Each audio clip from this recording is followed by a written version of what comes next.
नमस्कार। कभी ऐसा लगता है कि गणित सिर्फ मुश्किल सवालों की एक कभी ना खत्म होने वाली लिस्ट है, या फिर ये दुनिया को समझने का एक तरह का गुप्त कोड है। आज हम मिलकर इसी कोड को क्रैक करने वाले हैं। ज्यादातर तो हमें ऐसा ही महसूस होता है ना, कि बस कुछ नंबर हैं, कुछ समीकरण हैं और उन्हें हल करना है। लेकिन क्या हो अगर इसमें और भी बहुत कुछ छिपा हो? चलिए इसे इस तरह से देखते हैं।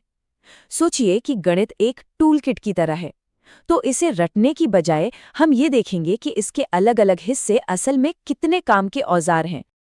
अपने इस सफर में हम अपनी इस मैथमेटिकल टूल किट के 3 जरूरी हिस्सों को खंगालेंगे और देखेंगे कि हर हिस्सा हमें समस्याओं को एक नए तरीके से देखने और हल करने में कैसे मदद करता है। तो ठीक है, चलिए अपने टूल किट का पहला खाना खोलते हैं, और ये है बीजगणित का। ये सिंबल यानी प्रतीकों की भाषा का इस्तेमाल करके अनजान चीजों का पता लगाने की एक कला है। यहाँ 2 क्लासिक पहेलियां हैं। पहली, x² - 5x + 6 में x की वैल्यू क्या है, और दूसरी, अगर x = 3 समीकरण x² - kx + 3 = 0 का एक हल है, तो k क्या होना चाहिए। ये ऐसी पहेलियां हैं जिन्हें हम सिंबल्स की मदद से सुलझा सकते हैं। देखिए, इन समस्याओं को हल करने का एक बड़ा ही लॉजिकल तरीका है। ये सिर्फ कैलकुलेशन के बारे में नहीं है, बल्कि एक प्रोसेस को समझने के बारे में है। पहले लक्ष्य समझो, फिर सही टूल चुनो और फिर समाधान तक पहुंच जाओ। और ये रहे हमारी जवाब। पहले समीकरण में फैक्टराइज करके हमें x की वैल्यू 2 और 3 मिलती है, और दूसरे में x की जगह 3 रखने पर k की वैल्यू 4 आती है। देखा आपने कैसे बीजगणित हमें छिपे हुए जवाबों को सामने लाने की ताकत देता है। लेकिन लॉजिक सिर्फ किसी एक वैल्यू को खोजने तक ही सीमित नहीं है, ये पैटर्न और नियमों के बारे में भी है। तो जरा सोचिए, ये जो सीरीज है 2, 5, 8, इसमें अगला नंबर क्या होगा, और sine square theta plus cos square theta की वैल्यू क्या है, चाहे थीटा कुछ भी हो। यहाँ 2 बिल्कुल अलग आइडिया है। एक है कॉमन डिफरेंस, जो एक खास पैटर्न पर निर्भर करता है, और दूसरा है पाइथागोरियन आइडेंटिटी, जो एक यूनिवर्सल सच है। ये हमेशा हर हालत में सच होता है।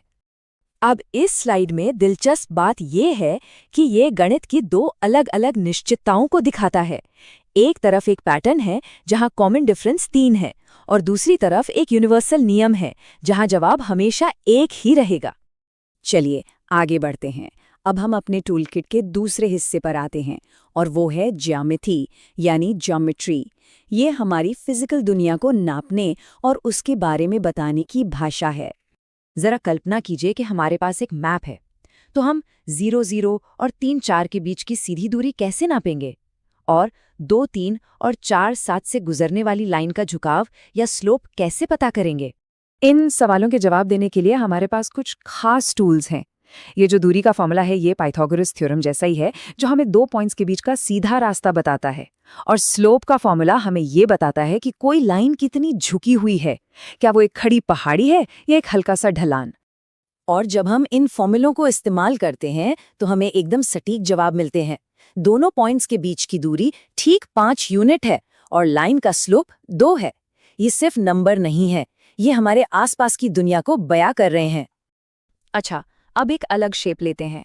मान लीजिए हमारे पास 7 सेंटीमीटर रेडियस वाला एक सर्कल है, तो हम उसके अंदर की जगह यानी उसके एरिया की गिनती कैसे करेंगे? इसके लिए हमारे पास गणित का एक बहुत ही मशहूर फॉर्मूला है, एरिया बराबर पाई गुणा रेडियस का स्क्वायर।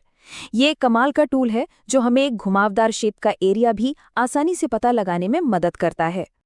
और ये काम करता भी है। जब हम रेडियस 7 को इस फॉर्मूले में डालते हैं तो हमें 154 स्क्वायर सेंटीमीटर्स का एरिया मिलता है। यही तो ज्यामिति की ताकत है, मुश्किल शक्लों को लेना और उन्हें सरल, नापने लायक नंबरों में बदल देना। हमारी टूलकिट का आखिरी हिस्सा जुड़ा है अनिश्चितता से, यानी अनसर्टेनिटी से। मतलब जब हमें पक्का जवाब नहीं पता होता, तब भी गणित हमें संभावना को नापने का एक तरीका देता है। ये प्रोबेबिलिटी का सबसे बेसिक सवाल है। जब एक सिक्का हवा में उछाला जाता है तो क्या होने की कितनी संभावना है? कुल मिलाकर बस 2 ही चीजें हो सकती हैं, या तो हेड्स आएगा या टेल्स। और अगर सिक्का सही है तो दोनों के आने की संभावना बराबर है, 50-50। तो इसका सीधा सा मतलब है कि हेड्स आने की संभावना 2 में से 1 है, यानी 1/2। प्रोबेबिलिटी हमें उस दुनिया में भी लॉजिक लाने में मदद करती है जो हमेशा प्रिडिक्टेबल नहीं होती। तो हमने 3 अलग-अलग टूल ट्रे देखे, लेकिन असली ताकत तब सामने आती है जब हम ये समझते हैं कि ये सब एक बड़े टूलकिट का हिस्सा है, जो हमें हर तरह की समस्या को हल करने में मदद करते हैं। अगर हम संक्षेप में कहें तो बीजगणित हमें तर्क के साथ अनजान चीजों का पता लगाने में मदद करता है।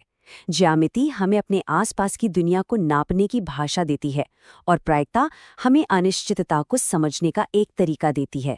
हर एक अपने आप में एक बहुत शक्तिशाली उपकरण है। और आखिर में बस यही एक सवाल है, गणित सिर्फ उन सवालों को हल करने के लिए नहीं है जो किताबों में पहले से दिए गए हैं, बल्कि इन उपकरणों को लेने और इन्हें दुनिया की नई चुनौतियों और नए सवालों